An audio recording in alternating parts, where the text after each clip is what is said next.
Let's push past perceived limitations and summit to success. This is For the Girls, Women on the Rise. I literally said, I have a daydream. She went from climbing the corporate ladder to climbing the top peaks in the world. I can see in other people's eyes, they're doubting you, they're laughing at you. Shattering world records while building an indestructible sense of self. You didn't know how far I have gone to come to this point. Her advice is helping women all over the world turn their daydream into a reality. Then, I found a way to reach women across the country. meet the mom redefining the term fast fashion. That is a crazy deal. How she built a sustainable fashion empire. You gotta be tough as a mother. And we changed the game. Singer and songwriter Brittany Davis is in studio performing a special rendition of her powerful Reign FC anthem, Stand Up. Stand Up. A grand slam, it's a term personifying power and purpose. You might immediately think of a 4-run home run in baseball or the ultimate tennis champion. But then there's the Explorer's Grand Slam, climbing the 7 summits and reaching the North and South Poles. You're about to meet one of 73 people on record to complete the daring journey, a woman who started training in her 30s. And she's here with us now in studio. Lei Wong, thank you so much for joining us. So people joke about quitting their job and climbing Mount Everest, but you actually did this and you started training in your 30s. Yes, yeah, when I started, like everyone else, I literally said, I have a daydream. I didn't say I have a goal. Now, you said Aconcagua, which is the highest point in South America, was your first real challenge. Take me back to that time and what made it so challenging. Especially after the first trip, I came back. One of my friends heard about how I was totally defeated on my first attempt. And one day showed up, said, hey, Lei, I have a gift for you. So, oh, wow, what's it? He gave me a 50-pound sandbag.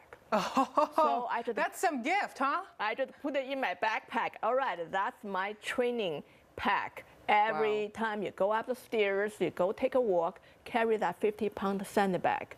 So that gift helped me get ready for my second attempt. You kept going back. Was it more a mental block or a physical block at that point? Physically, I trained year after year. So by the third attempt, I was pretty confident I was capable.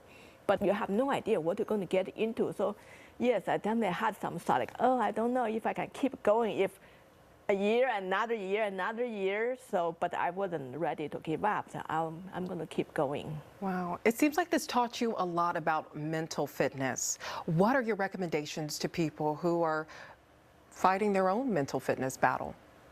Yeah, that's a great question. For mental fitness, what we need to think is not how daunting the goals are, how far the dream is.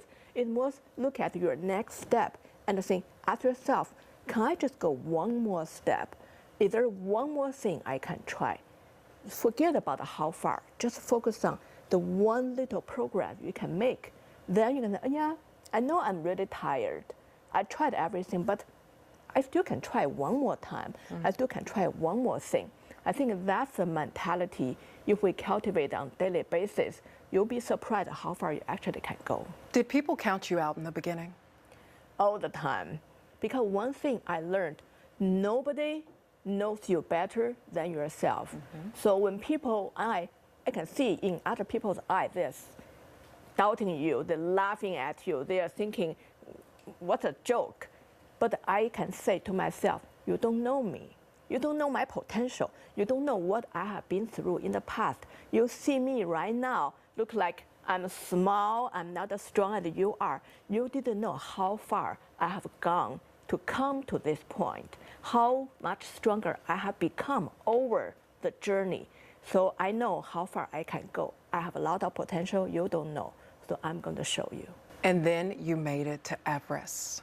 Talk about that journey. I think everyone wants to hear about you summiting Everest. Well, the first day when I set my foot on my journey toward the base camp on Everest, that was my happiest moment on that whole journey, because that time I couldn't believe it. I'm really heading towards base camp. I'm really going to Everest. So this is no longer just a daydream. It's really so close. And that time I told myself, doesn't matter what the outcome of this climb. This is a big success, because when I started my daydream, I never thought I would have come this far. I never thought one day I would actually really, literally on my journey towards Everest. So the expedition took over 2 months. And halfway through, about 1 month in, I got a severe lung infection. Wow. So the doctor had to send me off to a village to recover. While I was just lying there all day, all I could do was medicine and silence and stare into the emptiness. Is this the end of my dream? And that moment, one of my teammates came by to say, "Hey, Lei, I come to say goodbye." I was like, "What? Are they kicking me out?" Then she said, "Lei, I don't feel well enough to climb." I was like, "You don't feel well?" I couldn't even walk a few steps without coughing my lungs out. The next day, another teammate, "Lei, I miss my family too much." It's just like that, one after another. While I was just recovering from my infection, I realized I became one of the last few still holding on. So that time I realized the hardest part about climbing this mountain is not the physical, not dealing with the fear, exhaustions. It's the mental part. When you have to suffer through 2 months, have all the questions, all the doubts, don't know if you're going to make it. We summited on a very windy, snowy night. When we got to the top, I only saw clouds. I didn't know. But I couldn't see the earth is round. what do you feel and hear in that moment? At that moment, one is slight relief, knowing, yes, I made it. And the second is immediately you knowing this is barely halfway. The going down the mountains is much, much more dangerous because you are so exhausted. How did you keep yourself going once you were back down on land? You had climbed all these mountains, you traveled from the North to the South Pole. What did you tell yourself, and how did you keep going? With every attempt, I'll become stronger. I keep on learning new skills, gaining new experiences. Then I know one day I will be good enough, even though that word sometimes people think is a negative word. But sometimes it's a journey to become good enough, not in other people's terms, it's in your own term, knowing I made it this far. I know how much progress I made, and I know how far I can go. That's beautiful. Lei, thank you. Thank you so much, Sabirah. A reminder, you can hear Lei speak at the 2025 TEDx Belltown Women event. It's happening November 8th from 10:30 a.m. until 7:30 p.m. This year's theme is Our Hero's Journey. It's a universal narrative that reflects the transformational path of growth, challenge, and discovery. For more information, just head to our website, fox13seattle.com/forthegirls. On the Summit to Success, it's important to feel good, and some would argue it's just as important to look good. Fashion is a $1 trillion industry, but is sustainability or eco-fashion a fad or the new standard? Fashion is synonymous with the Fairmont Olympic Hotel, and it's only elevating. This is a first of its kind fashion salon where 7 women-owned brands are combining couture and sustainability. We have couturiers, we have consignment. The tea is hot and the fashion is flowing. Gorgeous silhouettes, draping lots of really eye-popping colors. From the vibrant hues of Luliang Couture's Luli in Wonderland collection to the refined, reimagining and repurposing treasured pieces from the past. It's all about telling us sustainability stories.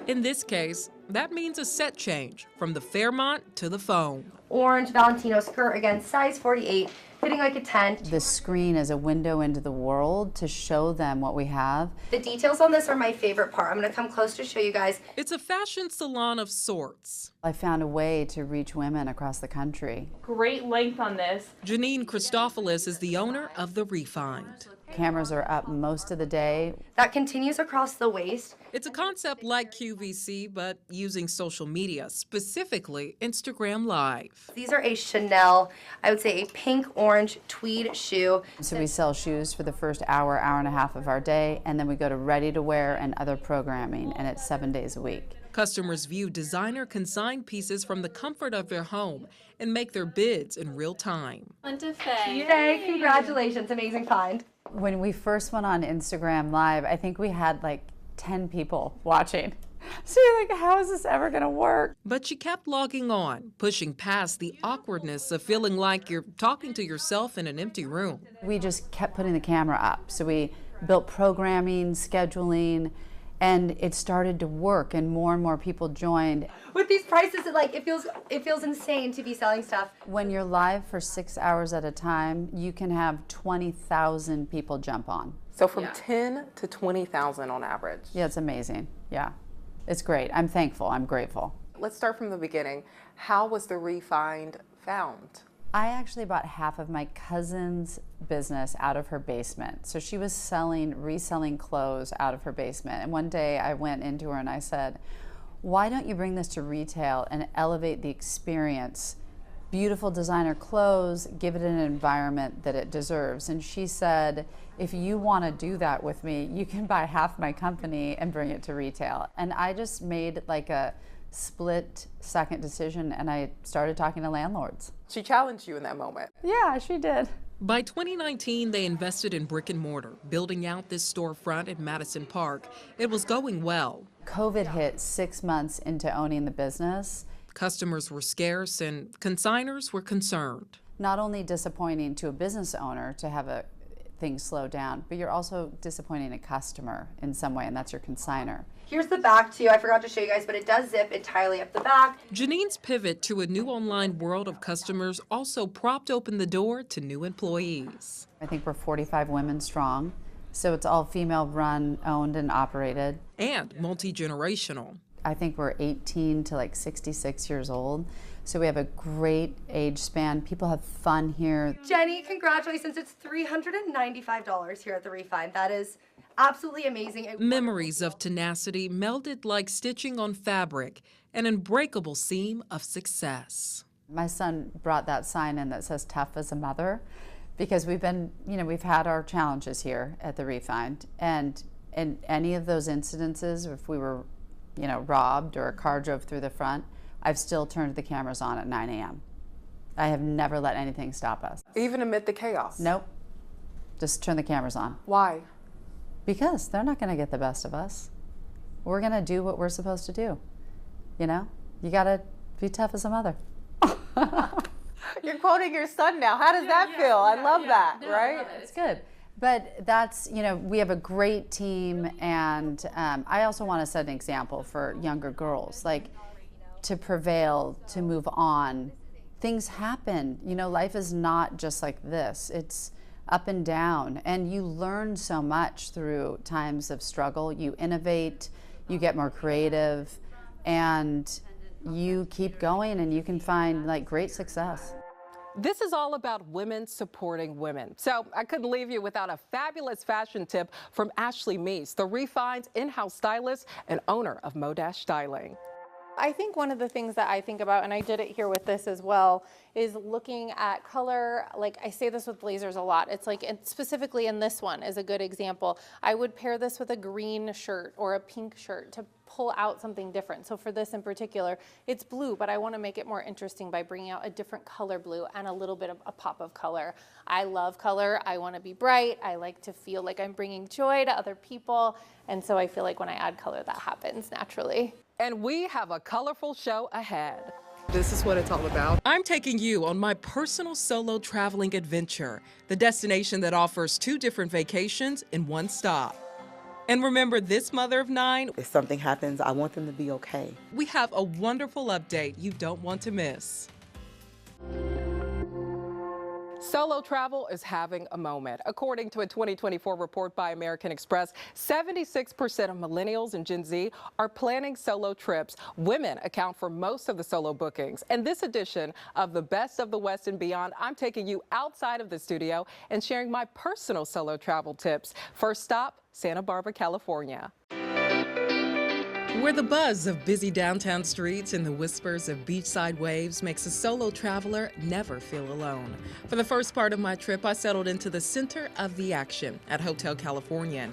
Near the eclectic and vibrant funk zone in Santa Barbara Beach, I found not only beautiful scenery and serenity, but a bustling social scene. Location, location, location. This is what it's all about, trying the local cuisine, putting yourself out there, having fun, and meeting new friends, so come along. Why not, or why not visit a local wine tasting room? Activities like this are great while solo traveling. It offers entertainment and education.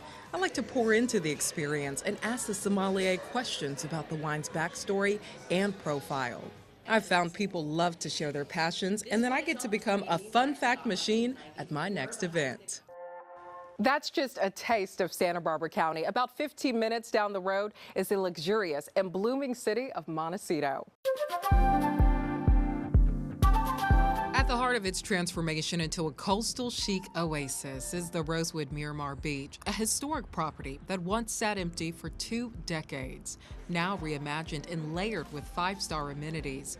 This isn't your typical hotel. I love the bungalow-style rooms. I'd start my day out on the porch and enjoying the beautiful scenery. A short stroll leads to the center of the property where I discovered fashion boutiques, a fitness center, and cute places to lounge. But my sights were set on this, Miramar Beach. The boastful sun and cool blue water calmed my solo traveling waves of wanderlust. At least for a few hours. A solo trip wouldn't be complete without a unique dining experience. For that, I had to stop at Caruso's, one of 291 green Michelin star restaurants in the world. It centers around a dedication to sustainability. The garnishes and many of the ingredients are grown here on property in Chef Massimo Falsini's garden. The wine is locally sourced. You can kind of see the ageability of the Cabernet from Santa Barbara. This was my first time eating a course-style dinner by myself. Middle of the dining room, you might be thinking, sounds lonely, but the experience was as full as my stomach by the end of the night.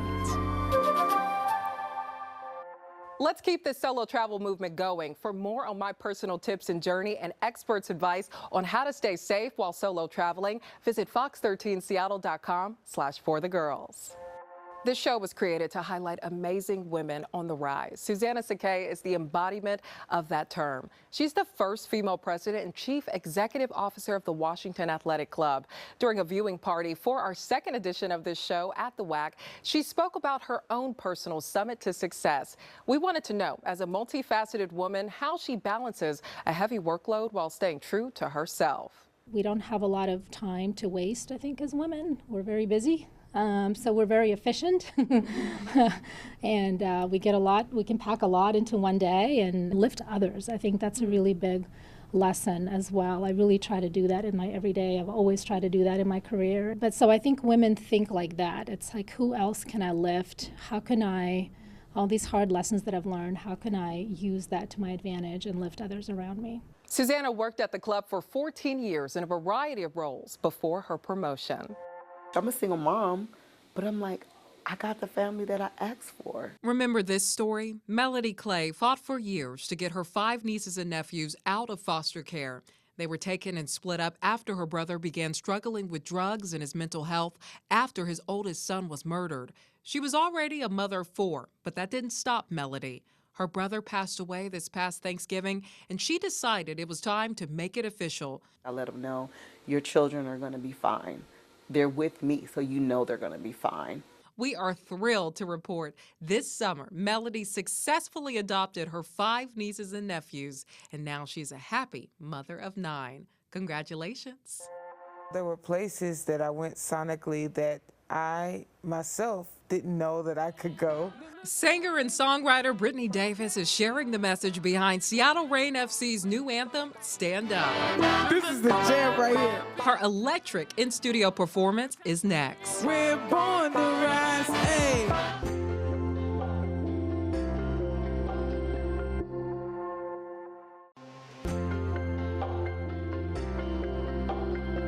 Her vision is bigger than physical sight. The amazing Brittany Davis is joining us in studio. And Brittany, you said as a blind person, sound is the way I've always seen my world. Tell us about this new anthem for Rain FC, Stand Up. You co-wrote this with a few of the players. What's the message here? The message is unity. The message is community and timing and breath and standing together, standing up for what we believe in. Being able to create that song with those powerful women and those beautiful children, everybody in the room, Rain City Riot, it was incredible. Absolutely. And you have a new album. Tell us about this. My new album is entitled Black Thunder. It is an entirely improv album that I created with Devon Lewis and Evan Flory Barnes. And these guys helped me create one of the biggest, I think, most expressive bodies of work that I've created thus far. When you say expressive, what does that mean to you? It was fully improvised, so there were places that I went sonically that I myself didn't know that I could go. And a lot of the styling is jazz inspired, and it's so big and bright and beautiful, but then there's those intimate moments that really capture the mind and really bring you into a space of just understanding and introspective thought. I love it. Well, I think it's time to stand up together.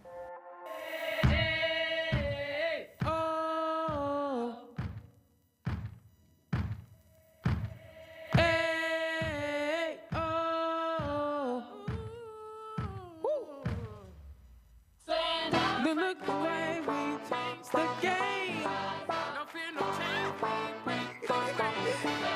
This is the jam right here. We're born to rise, ayy.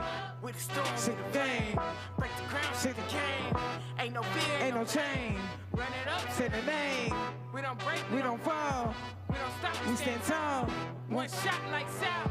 We the ones, no doubt. Everywhere we go. People wanna know who we are, so we tell them. We don't strong, we don't fold, we stay loud, we stay bold. Feel the sound, shut it down, no plan B, no escape. All heart, all fight, all faith, this our time. We stay here, make this one, make it clear. We change the game. We break the reins. We built to thrive. Come on, hey. We change the game.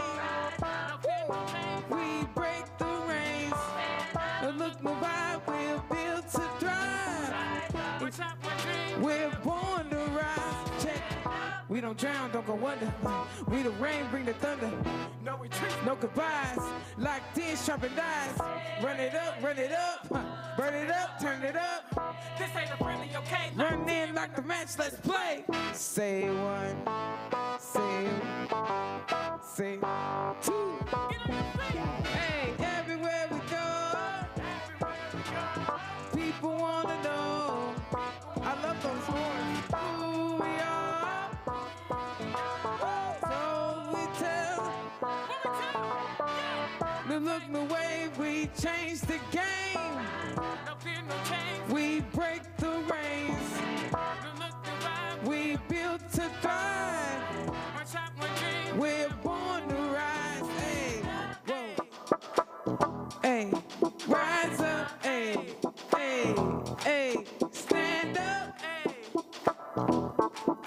Rise up. Hey, hey. Stand up. Whether you're taking the first step or already on your personal summit to success, you got this. I'm Sabirah Rayford. This has been For the Girls, Women on the Rise. We'll see you next time. Keep rising.